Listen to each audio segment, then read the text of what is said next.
Conceptos e historia de la medicina veterinaria. Misión y visión de la medicina veterinaria desde la antigüedad hasta la actualidad. La formación de médicos veterinarios en el mundo ha acompañado el desarrollo de las ciencias. Desde la fundación de los estudios de veterinaria en 1761 en Francia, la constante ha sido la formación de un recurso humano profesional en respuesta a las variadas necesidades científico-tecnológicas de los países. La educación veterinaria tiene profundo arraigo científico, siendo parte del pensamiento ilustrado del siglo XVII, y se constituye en base fundamental de la experiencia acumulada de quienes desde siglos se dedicaron al cuidado de los animales, para luego irrumpir en la actividad económica producto de la innovación en técnicas y modos de producción. La palabra veterinaria y sus diferentes acepciones. La palabra veterinario tiene origen latino en la palabra veterinarius, que se refiere a un cargo militar otorgado al practicante de la veterinaria o profesión de sanar animales. Se denomina veterinaria a la ciencia médica de prevenir, diagnosticar y curar las enfermedades de los animales domésticos, animales silvestres y animales de producción. En la actualidad se ocupa también la inspección y el control sanitario de los alimentos, la prevención de zoonosis. El profesional que pone en práctica esta ciencia se llama médico veterinario. El profesional capacitado para enfermería veterinaria es llamado enfermero o técnico veterinario. La ciencia veterinaria es tan antigua como la relación hombre-animal, pero ha crecido exponencialmente en los últimos años debido a la disponibilidad de los nuevos avances técnicos en el diagnóstico y la terapia para muchas especies. La medicina veterinaria en la Edad Antigua, prehistoria. La medicina veterinaria en las antiguas civilizaciones mesopotámicas. Hoy en día se dispone de gran cantidad de indicios que demuestran que en la antigua Mesopotamia se conocían ya las explotaciones de vacas lecheras, la estabulación del ganado, la avicultura y una industria elemental sobre la condimentación, elaboración de quesos, salado de carnes. Los conocimientos médicos y veterinarios de los pueblos de los valles del Tigris y el Éufrates fueron muy rudimentarios y dominantes, siempre por un concepto plenamente teocrático, siendo por tanto atributo de la clase sacerdotal. Uno de los principales indicios de la existencia de una profesionalidad veterinaria en la antigüedad se presenta en el Código Hammurabi. En uno de sus términos resalta: por cada operación realizada con éxito en una vaca, buey o asno, el cirujano veterinario percibirá un sestecio de plata, aunque si el animal muere, se verá obligado a pagar al propietario del animal un cuarto de su valor. En el Imperio Persa, un pueblo altamente pastoril, se valoraban mucho los animales. Los persas conocían sobre la ganadería ovina, bovina y el caballo era enormemente apreciado. A pesar de todas estas consideraciones, sorprende la alta consideración que tenían otros animales como los perros, a los cuales tanto la ley como los sacerdotes de los templos lo equiparaban con el ser humano. Medicina veterinaria en las civilizaciones del Extremo Oriente.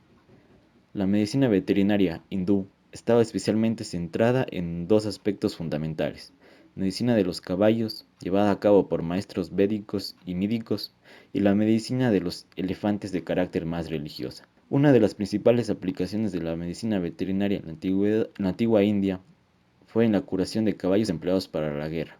Un claro ejemplo es el relato del rey Ashoka, en el tercer siglo antes de Cristo. Se jactaba de disponer el mejor equipo de médicos para atender a sus soldados y caballos en las batallas, y de haber creado hospitales verdaderamente grandes para el ganado. Nacimiento de la enseñanza de la medicina veterinaria en el mundo. Aunque existen algunos indicios de la existencia de veterinarios antes y durante la Edad Media, 400 a.C.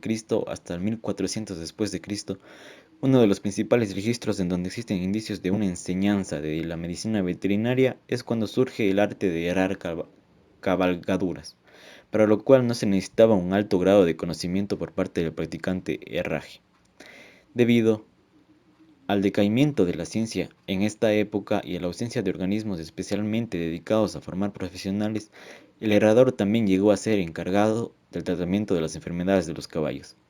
Se cree que esta es la principal razón por la cual la medicina veterinaria fuera percibida por los romanos como una ciencia más aplicada estrictamente a caballos, y vino a ser sinónimo de la práctica de herrar caballos.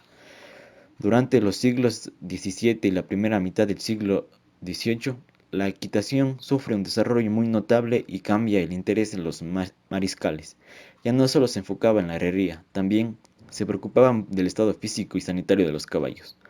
Así es como Jacques de Sollizel, quien recibió una educación jesuita, dirige una escuela de equitación en París y en 1664 publica el libro Parfait Marchal, uno de los libros más influyentes para los primeros maestros de las escuelas veterinarias que iniciarían 100 años más tarde. Aparición de la primera escuela dedicada a la medicina del caballo. Se cree que en 1772 en París se crea el libro de medicina equina, Cours Hippiatrique, de Philippe Lafosse, un mariscal. De esta manera se propone la creación de una escuela de mariscalería dedicada exclusivamente a la enseñanza de medicina del caballo. Aparición de la primera escuela de la medicina veterinaria. En Lyon, Francia, el 11 de noviembre de 1972 nace Claude Bourgelat, fundador de las dos primeras escuelas de veterinaria del mundo. A la edad de 28 años es nombrado caballerizo del rey y director de la Academia de Equitación de Lyon, lugar en donde junto con un grupo de maestros enseñaba, además de equitación, anatomía y patología equina. Este cargo lo ejerció alrededor de 25 años y le permitió estudiar anatomía, fisiología y patología de los equinos. Estas investigaciones las realizaba conjunto a un grupo de médicos humanos y profesores del Colegio de Cirujanos de Lyon. Esta estrecha relación que mantenían ambas ciencias le permite a Bourgelat, quien impulsó las bases de la biopatología comparada posteriormente, quien escribiría un libro titulado La medicina para humanos es útil para caballos y viceversa. Insistió en que la enseñanza de la medicina veterinaria debía ir con las mismas reglas y principios que la medicina humana, y se debía entregar la información más científica posible a los alumnos, y se debía escapar a la influencia de los herradores y mariscales.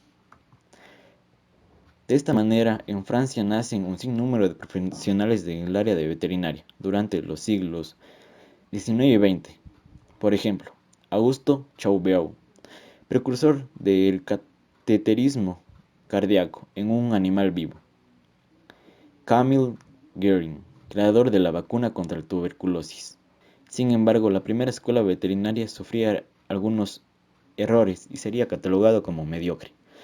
Para prever esta situación, Claude Bourgelat, conjuntamente con dos políticos, dio una idea, la cual era darle mayor importancia a la producción y medicina equina, con el fin de darle un carácter más científico a la herrería y mariscalería. Sin embargo, es persuadido por ambos políticos y de esta manera se decide ampliar el campo de acción de la escuela veterinaria al ámbito de la ganadería y de esta manera, el 4 de agosto de 1761, se autoriza a Bourgelat para abrir una escuela veterinaria en Lyon. La cláusula con la que se le autoriza abrir una escuela en la que se enseñen públicamente los principios y métodos para curar enfermedades en los animales.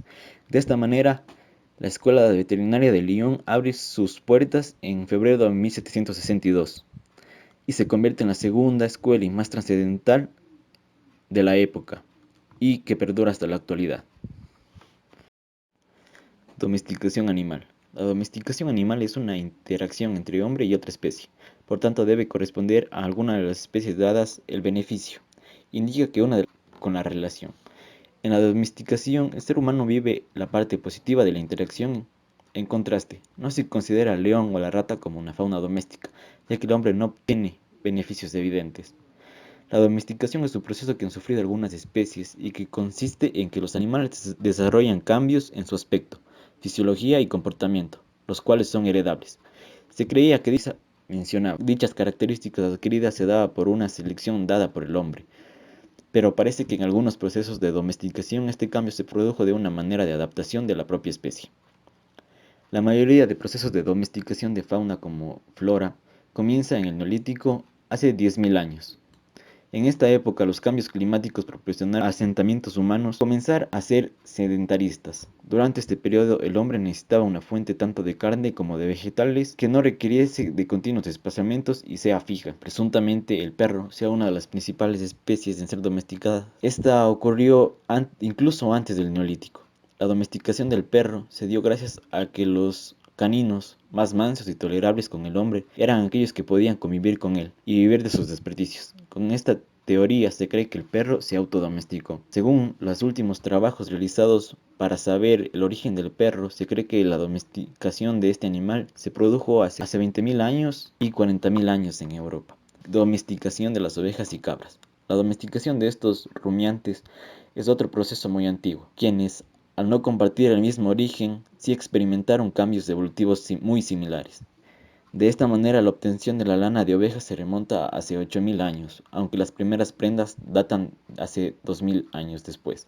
La creación de prendas de vestir es una de las principales razones por las cuales el ser humano colonizó terrenos más fríos. Domesticación del caballo. Fue la principal domesticación y la de mayor impacto en la vida del ser humano, al convertirse en una verdadera arma de guerra, que ha permitido la mayoría de conquistas en el planeta.